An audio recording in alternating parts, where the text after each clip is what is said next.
जिल्हा परिषद प्राथमिक शाळा पाथर्डी मुली इयत्ता 3री तुकडी और सादर करीत आहोत वासाची किंमत। चला तर पाहूया।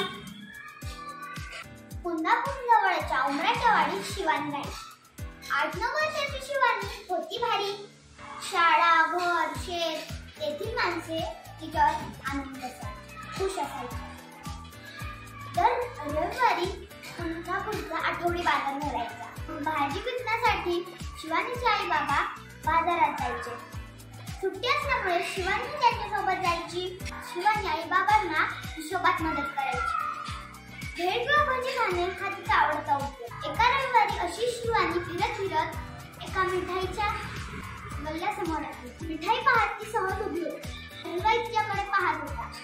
गल्ल्यावरून उठून हलवाई तिच्याकडे आला। ए मुली, चल पैसे काढ। कसले पैसे? मघापासून माझ्या मिठाईचा वास घेतेस, त्याचे पैसे? हो, पण वास तर येणारच ना। म्हणून काय वासाचे पैसे द्यायचे? पैसे दिलेच पाहिजे, दिलेच पाहिजे, पैसे दिलेच पाहिजे असे म्हणून हलवाई ओरडू लागला। शिवानीला काहीतरी सुचले। आम्ही पैसे आणते। हळूहळू बघ्यांची गर्दी जमली। माणूस काय हा माणूस?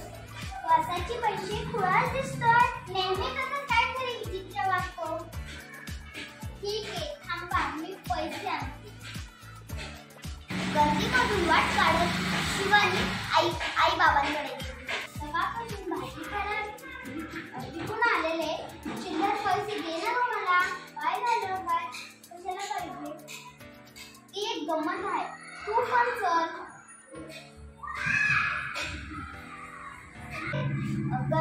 गर्दीतून वाट काढत चिल्लर पैशांची पिशवी घेऊन शिवानी दुकानापाशी आली।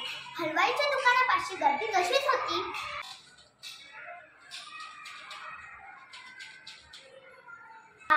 चिल्लर पैशांची पिशवी शिवानीने वाजवली। एकदा, दोनदा, तीनदा खळखळ आवाज आला। गर्दीतले लोक शांत झाले। मिळाले का पैसे? कसले पैसे? कुठं मिळाले? मी तुमच्याकडून काय घेतले? मिठाईचा वास, मग त्याची किंमत काय असणार?